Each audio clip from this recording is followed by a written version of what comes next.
Welcome to the Business Trendsetter podcast, where we talk about trends and how to grow your business. My name is Manny Turan. And I'm Adam Hartung. We are Spark Partners. We help companies to grow by leveraging trends and by helping you to understand your customers. And, Adam, you and I have talked about the universities and education and the whole dynamics changing from the W-2 jobs or, 9 to 5, so to speak, to the gig workers. So I wanted to open up that situation. And I want to talk about the whole, I want to start that conversation by discussing the whole affirmative action position. Now, it's gone back and forth, and I've been, because I'm a Hispanic, a Mexican American, I've been the recipient or the potential recipient of that.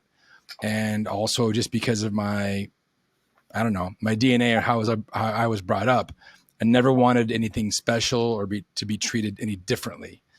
And in my youth, I even turned down a scholarship because of my race, which really angered my mother, but I just couldn't do it. So I want to get your thoughts on that in light of some things that you've shared with me regarding the admissions process and some of these Ivy League schools. So let's go from there. All right. Well, of course, the Supreme Court heard the oral arguments last week in the case of the Harvard University and the University of North Carolina, who are being sued for their admission process, in which they freely admit that they do consider race in the admissions process. And the group that's filed the lawsuit is saying they don't think that's right, that it should be a merit-based system in which you don't look at race, you look at like test scores and that sort of thing is what you would use, and it'd be totally based on merit. I mean, that's where we are. The Supreme Court the Supreme Court's been indicating for years that it's not a fan of affirmative action. Back in the 70s, affirmative action literally had quotas. They would come in and set a quota and say, if you were a corporation and you're all white men, you needed to hire this many women and this many people of color. Universities, the same thing. And it was a quota system. That was actually thrown out in 1978. So anybody who thinks there's quota systems out there that force the hiring of minorities and or women, that's not true. And it hasn't been true since 1978. Then there was this famous Baca case where there was a white guy who was denied admission to medical school. He could demonstrate that his performance as an undergraduate and all the other things he'd done made him a superior candidate to another candidate who had been accepted, but only their scores and things were lesser, but they were an affirmative action acceptance, meaning that their color of skin got him into the school. He won at the Supreme Court. They said, no, you can't do that. You can't turn somebody down who's white and take somebody lesser. So that was the famous Baca decision that happened, I think it was 1982, around that time. But now what we have is, universities saying, hey, we're a private college in the case of Harvard, and we want diversity in our program. And we think to have diversity, we need to look at a lot of things besides just, what your test scores are. And the interesting thing is that people don't really know how private education works and how people look at these universities. And it's not just Harvard. I mean, what we're going to talk about here is just all through all of academia, and especially among the better schools. I remember when I showed up for the Harvard Business School in 1980, for class of 82, I was looking around and I was kind of surprised at the mix of people I talked to, meaning that suddenly I found myself in this situation where I had done extraordinarily well as an undergraduate student, had very, very good scores. My GMATs were right at the top. I mean, nothing fits in with the profile, what I wanted to do. Okay. I started a company while I was an undergraduate and sold it. So that gave me, some superior positioning. I set up an SBA program through the university that companies were using. So I had all these things. I thought, okay, I'll get there to be other people like me. And it wasn't. When I got there, I was just shocked at how many people in that school, and starting at Harvard Business School, had undergraduate degrees from an Ivy League school. I mean, they'd already gone to a Harvard or a Yale or a Princeton, that type of an undergrad. Where'd you go to undergrad? I went to Wichita State in Wichita, Kansas. It's a nice state school where I accepted every scholarship I could possibly win. So I was kind of surprised at the group around me. It's like, well, it seems disproportionate. I was expecting, to see top graduates from a big mix of schools, and it wasn't like that. It really wasn't like that at all. Those of us that had gone to, state colleges, we kind of like started to learn real quickly. We were pretty small group of all the people that were there. Now, also remember when I started in 80, maybe 20% of the student body at Harvard Business School was women. May not have been that high. And the number of people of color was probably in the range of 5, at most 10%, but probably closer to 5%. Still really heavily dominated by white males, okay, and when I got in there. But what I learned over time was that when they look and they say, well, okay, you have a 1 in 20 chance of getting into a top level school. And that's a statistical thing, like this many applications were filed and this many people got in. So there's, 1 in 20 chance. It really doesn't work like that, because what happens is at the admissions level, they pick a whole bunch of people before they ever even start looking at the admissions process.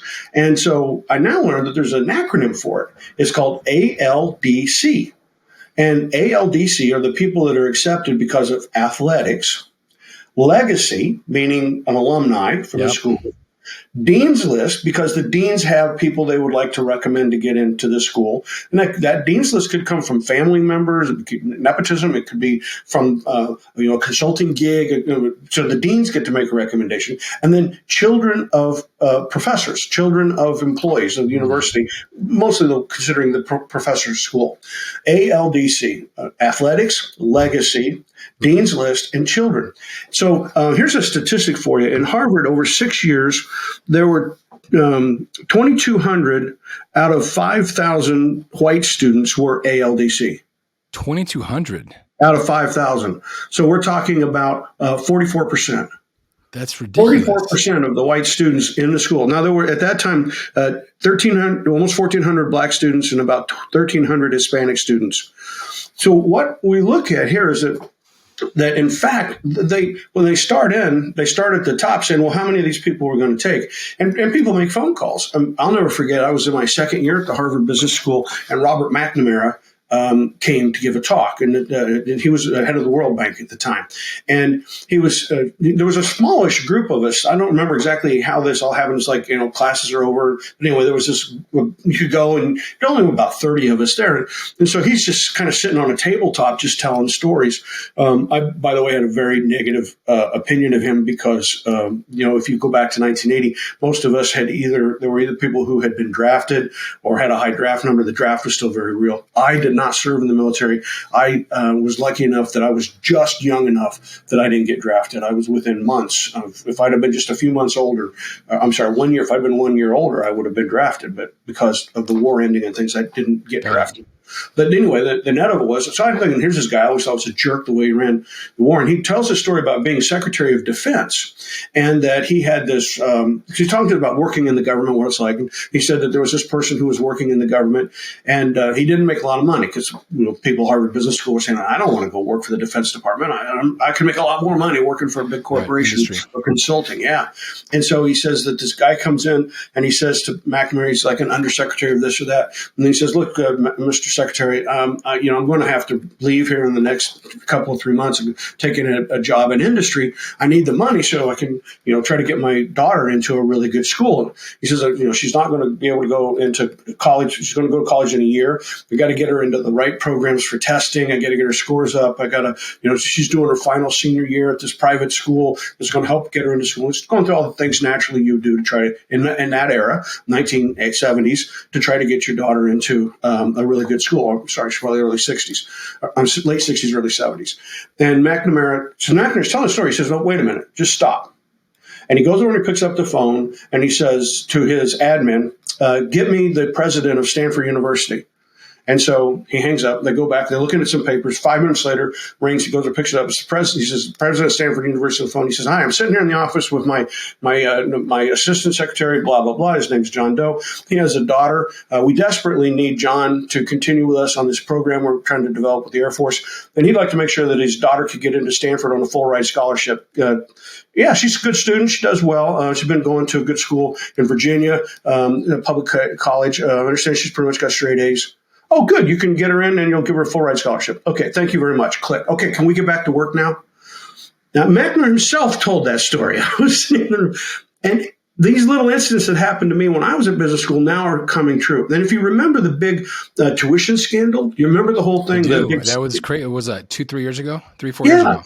And if you go through those stories, almost all of them, what happened was a parent said, I would like to get my son or daughter into a school. And they would say, okay, well, you know what? We do these athletic programs. We bring people in for athletics. And by the way, we don't have a whole lot of people that play lacrosse, or we don't have a whole lot of people running track and field or doing high jump. We don't have a lot of people doing archery. And so what these rich people would do is they would write a check to the athletic department for $200,000 as a donation to the school for the school's athletic department. Yeah. And then their son or daughter would be recruited to be on the archery team, even though they may have never picked up a bow in their life.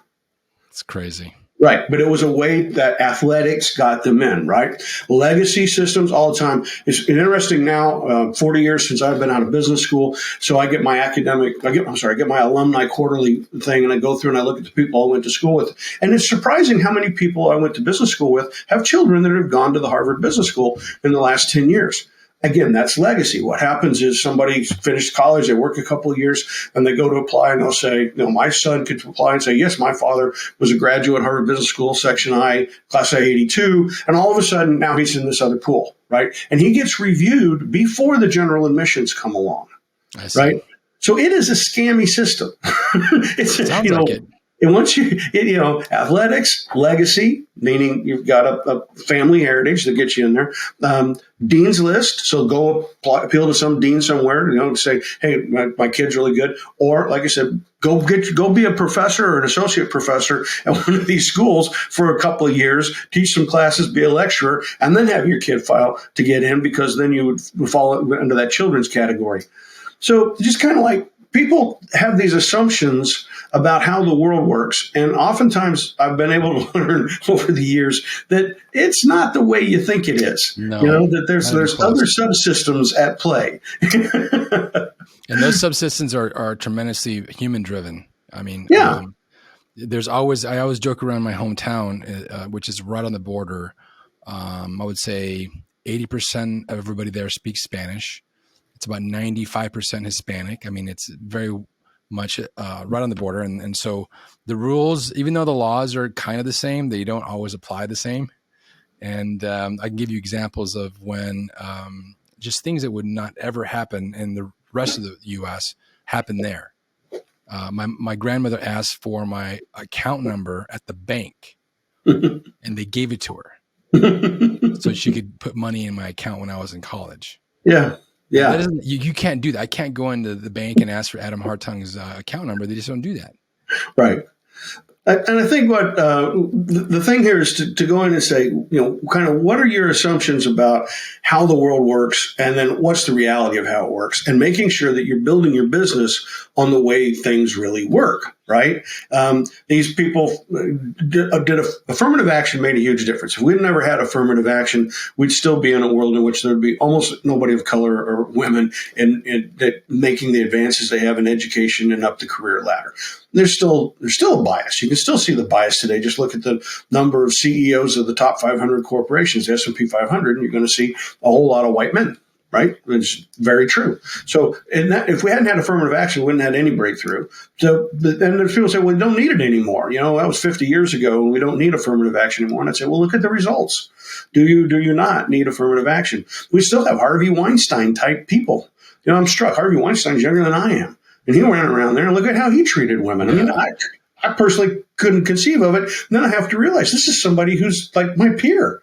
And look at how he behaved. Like, that's Neanderthal behavior to me, but it's quite clear there are still some people. And the reality is that if you end up in one of those, areas in which you're kind of anointed, you get away with a lot.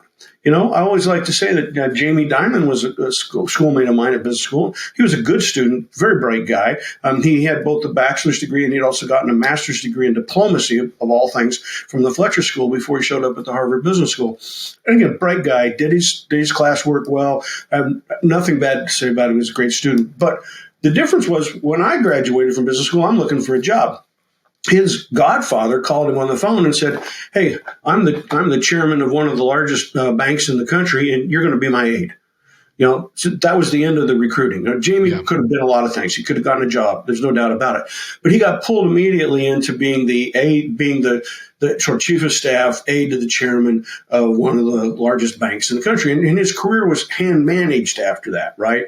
And in fact, when things went wrong and there was some personal situation that developed and he was forced out of the bank, and then he sat a year, and the default was that his godfather got him the job as head of First Chicago. He became, at age 46, the chairman and CEO of First Chicago after a year of unemployment. Not many of us, if we got into a personal problem and got fired from our jobs, could sit around for a year and then be made the chairman and CEO of one of the 50 largest banks, right? They play by different rules. Those people get to play by different rules. I agree with you. I just don't know how affirmative action is going to be able to deal with that. I mean, I think it had a place and I think there's value in it. But when you look at the likes of Microsoft and Google and all these other companies that are run by basically Indian American men, primarily men, what are your thoughts about that? Again, first of all, I think that the bias against women is really relevant. You see it in a lot of industries, and it's really bad in tech. And I guess that's because you just see, even at the point of recruiting at an undergraduate level in engineering programs, computer science programs, you see more men moving into those programs. The reality is that we don't see that go away as they move along in life. Do we see that they get a little more woke? It's not clear to me that happens. Now, the next thing that we start to see, though, is something I started pointing out 15 years ago in my talks. And I used to do, 15 years ago, people weren't quite as aware of some of the things globally. And I would say, do you realize that the Indian population is so large that the top 10%, that the best performers, the top 10% of students in Indian schools is larger than all of the students in the United States. Yeah. So in other words, their very best is a bigger number. Statistically, that says to you that if they come into the United States, you would expect them to be good performers. They've already gone through a vetting process that it was very, very steep, much larger base to have to fight through to get to that top 10%. Then they come to the United States, and their top 10% is now up against the top 10%. So it kind of reminds me of when I played baseball. I grew up playing baseball in Kansas and Oklahoma, and I was considered really good, and I got a baseball scholarship. That's how I ended up at Wichita State. And but I remember, like, as a freshman in college, starting to see people that played for the American Baseball Congress, which was a minor league team. Then I would go over and play with the Boeing Bojets sometimes, and you start seeing, wow, I competed with people from small towns and rural communities, and I was a star. But now these other people went through better vetting, and as I was moving up that chain, it didn't take me long to realize I was never going to be walking out there, as a New York Yankee. That wasn't going to happen, and I was smart enough to see that and pick a better career. So why do we see so many Indians doing so well? Well, because they fought a big ass fight to get to the starting line in the United States. It was harder for them to get to that starting line, and so now that's where we see what's happening in this lawsuit against Harvard. Is we have Asian Americans who are saying that they feel like they're not getting a fair chance. And if it was a meritocracy, they believe a pure meritocracy where you ignored all other things, that they would end up in these positions. And they have some evidence. In New York City, there was one of the top schools. I'm trying to remember now what you call them. There's where the best kids get to go to this one best school, charter school. There's a charter school in New York City.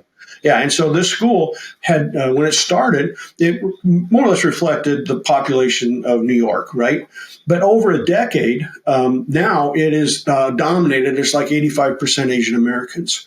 And, they said that, and so now there's people filing lawsuits against that. They said white people aren't being allowed in the school. And that's a pure meritocracy. And what's happened is the children of the Asian Americans have actually their parents have pushed them harder. They've been forced to sit down and work harder, and they fought their way harder to get to the top. And we have this interesting dichotomy in the United States, where we're sort of like the guy who works the hardest should make it to the top. Oh, unless it's not me. If it's somebody else and not me, I'm not sure I like meritocracy anymore if I'm not part of the ones that make it to the top. And so anyway, I think there's a lot to be done in terms of encouraging people to look at candidates that aren't traditionally white men. And Yeah, as just we're I seeing mean, that, I think we're seeing it in the election. We're still seeing it in the election day where there's some groups out there that really don't like these affirmative action type programs or the woke programs, that kind of thing. yeah, I mean, I think there is still a substantial thought that these quotas exist, or that, hey, I need to fill this role with a person of color or with a woman. There's got to be some other ways that we can apply and create pathways for these folks, myself included. I mean, I've felt both sides of it. I've been in situations where, I was not chosen potentially because of the color of my skin, so to speak, but it never stopped me. I just kept on going. But I think there might be other pathways that can be put in place. So I don't know Well, what that looks like. About 10 years ago, I started working with the National Association of Corporate Directors, and I was doing programs for them for the entire organization. I would give presentations, run workshops, and we were educating people. And my role was to talk about strategy and the role of the board of directors and strategy, and especially when you had disruptive elements in the marketplace and how the board should react, that kind of a thing. So we worked on it. So at the time, I had my name up for joining boards of directors of publicly traded companies. I was the audit chair of one on the NASDAQ. And there became a pattern where I would get a lot of calls. And then I would get to this point when I would say, hey, what happened? I'd talk to the recruiter or maybe talk to the person in the company who had contacted me that was working on it. They'd say, well, Adam, you're great. You got a great resume. You got a great background, a lot of good stuff there. But we really feel like we need more diversity on the board of directors. And after about 2 or 3 years, I started to realize that I probably wasn't going to get a great shot. I mean, if I wasn't directly connected with the chairman or the CEO, went to school with them or had a long-term relationship with them, that if they're looking across a group of people that are fairly close in terms of capabilities, that they're going to try to pick somebody that's either a woman or a person of color. Now, I could have gotten angry about that. And I could have said, this is unfair and woe is me. But I started to realize that, that's a good point. There's going to be there are a lot of legacy type board of directors. The CEO picks somebody they went to school with, picks somebody they worked with in another company, picks somebody they know, like we're both CEOs of companies in similar industries. So the chairman, CEO who's doing the nominating for a director position, there's a lot. I think probably 8 out of 10 have this legacy relationship to them. But when they don't have that, and they're really recruiting for skills, you start saying, there's a lot of talented, skillful people that could be on a board of directors. And it does make sense to get more diversity on that board. And, I just, right place, right time, wrong place, wrong time. The lottery of the time, I'm not going to be a career for me right now. It doesn't look like. And so I quit working on that, quit trying to make that happen. But what I have done is I have recommended a lot of women and minorities that I know for boards. This year, I recently worked with a friend of mine who's a lawyer in a top law firm in Washington, D.C. He's a patent lawyer. And we put together a little program that we ran. We did one meeting a month for 6 months with women and people of color around what does it mean to be on a board of directors? Started at the beginning. What do you really do on a board? What does it mean? What are the kinds of homework assignments? And working through, kind of what you do and then how you position yourself, how you sell yourself, how you market yourself, how you get in front of recruiters, all that kind of thing. So I think I take more I take more happiness out of the fact that I tried to help the trend. I tried to help people move forward on the trend rather than try to fight the trend on my own self-interest. I think somehow it will pay back. It will work out okay in the long term. But again, I encourage people, if you're recruiting for your business, get off the legacy bandwagon would be my biggest thing. Yeah. We tend to hire people that are from our same region, went to the same schools we went to, have the same academic training we have, maybe the same religious background, or down to the point of what church they go to. We get people like us. We tend to put people around us that are like us. And there's a real risk to that, and it's helpful to get diversity of thought. In fact, they're saying right now one of the problems they think that's befitting Meta these days is that Sheryl Sandberg, who was sort of the right arm to Zuckerberg, was somebody who could speak to him quite clearly and honestly with a different point of view. She had a different academic training. She had a different background in terms of her life. She had a different way of looking at the world. And that she had the ability to talk to Zuckerberg, and that position, somehow that didn't last. Something changed. And anyway, she became less relevant in the company and she's gone. And there are people now contending that perhaps we don't have a good balance of the right kinds of people in the leadership of Meta these days. And they go back to that decision that she went away and now he's got a group around him that's much more like him and therefore much more likely to and that's one thing that I do challenge. That's one thing that I've tried to do, Adam, and especially over the past 3 or 4 years, is create almost a personal board of directors of people around me that are different than I am. I mean, they're all friends of mine, or at least acquaintances that I can reach across the aisle and say, "Listen, what do you think about this situation?" And they don't always have my same opinions, and even though some of the conversations are not pleasant, they do give me a perspective that I would not normally get. And they're also not afraid of sharing with me that opinion. I think that's also important. People try to be nice to you, but they're not really being kind to you. Well, yeah, and you and I both have worked with Vistage. I think that's a pretty good organization for the point of view that what happens is, as a CEO of a small to mid-sized company, you're able to be surrounded by other people that once you have a relationship, that they speak honestly. Are you being affected by your biases? Are you really thinking through the opportunities? And we should do more of that. I know that's a big part of what we do in Spark Partners is we try to bring in our own points of view that are based upon what we see in terms of data and trends. We can all get rose-colored glasses related to our bias, and we tend to see confirmation bias in terms of what we look at. There can be 100 data points. We'll look at the 2 data points that say we're right and ignore the 98 data points that say we should be challenged, right? And again, in my presentations, I do that all the time. I'll be saying, oh, look, this is what's going on. This is what's happening with Facebook, Netflix, or whatever. And I'm talking to this is the trend, is what's happening. And somebody will say, yeah, did you see this one data point in terms of what happened with Meta or Facebook or Apple? And it's kind of like, oh, yeah, I did see that. I did see that. And you don't throw it away, but you start saying, is that the trend, or was that the one data point that looks like it's off the trend? And if so, let's understand why it's off the trend, because that's important. But is it a decision-making criteria, or did you pick that data point because it confirmed something you hoped would happen in the future, and you were using that as your reason to delay a decision or to make a decision that went against the trend? And that's the role I think people don't understand of the real value of a consultant in your organization, especially around strategy work and the kinds of things that you and I do, is that ability to come in much less biased and much less willing to say that the future will look like the past, and much more capable of saying, you could be facing a much more significant challenge much quicker than you think you are. And let's sit back and take a look at this and see if we really look at it. If you let me put the data on the table, let me present it the way I think the world's headed. Can you take that? Can you listen to it, and then start to figure out whether or not this should change your strategy? Should this change your approach to business? That we see that actually most leaders of companies that are doing well have that kind of ability to get that feedback, right? And most people in small and mid-sized companies, you don't have time for it. If you sit there and say, gosh, could I afford to have somebody that's challenging me all the time? Or am I running so lean that really I need people that are good at listening and execution?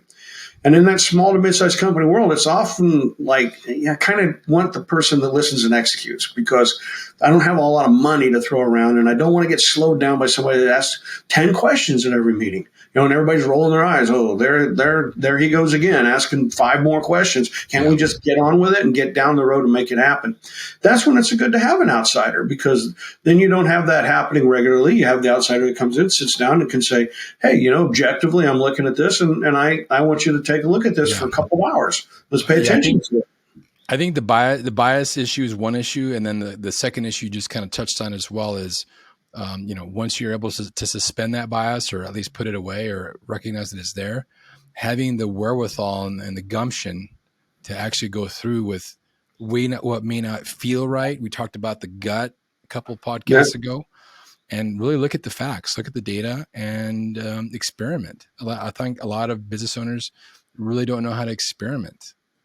So we're going into an election right now, for example, and the economy is a big on everybody's mind. And the polls all say that the vast majority of the people in the United States think that the economy is one of the most important issues and that Republicans are better for the economy. And so that's just some data that's out there on the table. And I find that really interesting in terms of polling feedback, because when I go out and I'll talk to people and I'll say, well, who was the great deregulator? What administration do you point to for deregulating the economy? And they'll all say Reagan. And I'm kind of like, no, really, it was Carter. Carter was the one who deregulated the airlines and started the whole role of deregulating the Commerce Division, of deregulating the Transportation Department, deregulating those things. And it was Carter who hired Paul Volcker. And Paul, we had runaway inflation. President Ford had this inflation problem, and he printed these pens, win buttons they were called, whip inflation now. The win buttons, and everybody in the administration had to wear these pins, like somehow you were going to, do an ad campaign and eliminate inflation. The reality was, at that time in the 1970s, we didn't have the monetarists, and we didn't know about it. And it was Carter who listened to the people around him who said, look, this runaway inflation, we've got to listen to these guys at the University of Chicago, these monetarists. They've got a different approach to managing the money supply. And he went out and hired Volcker, who immediately took interest rates from 4% to 14 to 16 to 18%. And it cost Carter the election. There's just no doubt about it. There was other factors, but he was fighting a really big problem. All of a sudden, he's got high interest rates, high inflation on top of things that people didn't like. And of course, he lost the election and Reagan came in.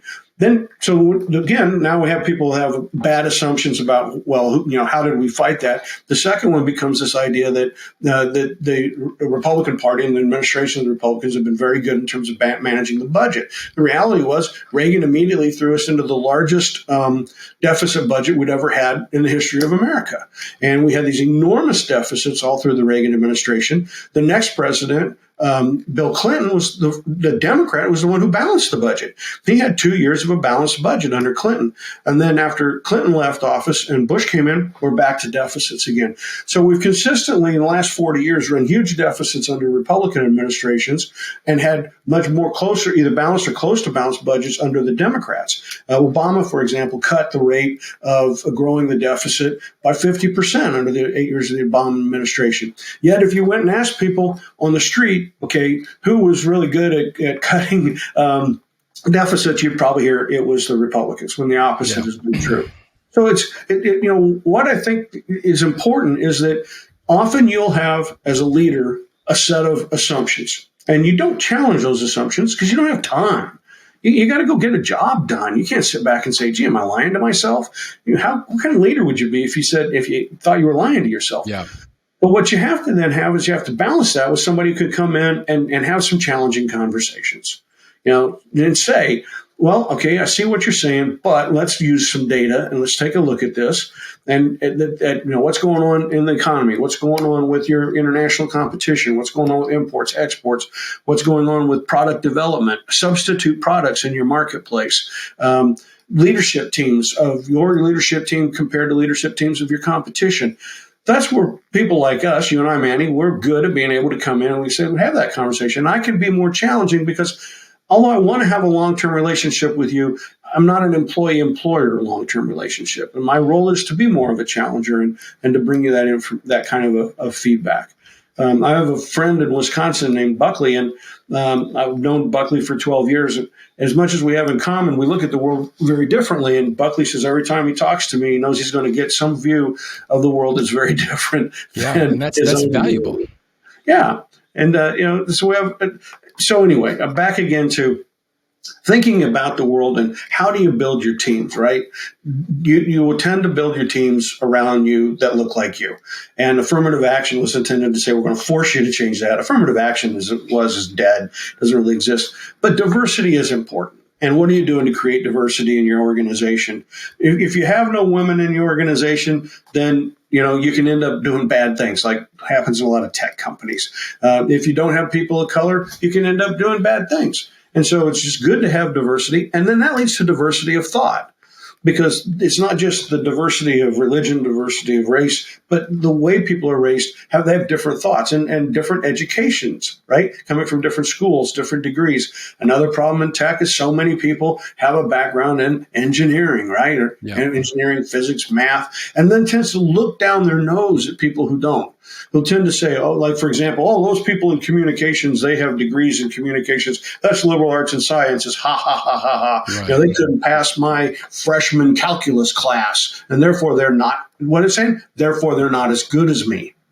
The reality is, heck yeah, they're as good as you. They're just good in different ways. Yeah, very much so. But are you bringing that diversity in? And again, that's one of the beauties, I think, of the gig economy where we're today. We tend to hire up a staff. We don't think enough about a gig economy, which I think would like kind of close out this program, talking a little bit about that the Great Resignation. We're now starting to read a lot of articles, Washington Post, New York Times, Wall Street Journal, about what happened to some of these people. Not almost every article I've read, the person who participated in the Great Resignation has become a gig worker.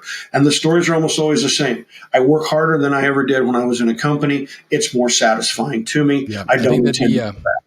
Great conversation for the next podcast, for sure. Yeah.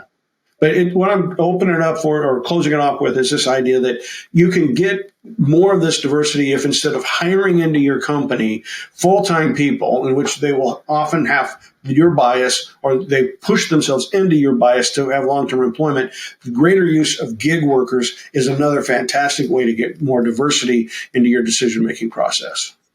Yeah, very well said. And I try to do that as much as possible with the things that I do. And I definitely know that you do the same. So I think next podcast we'll definitely talk about the concept of the gig economy and the Great Resignation and the silent firing and all these other things. So quiet quitters, the quiet quitters, exactly. Quiet quitters. But with that, Adam, have a great rest of the week, and we'll talk to you next week. Thank you. Cheers.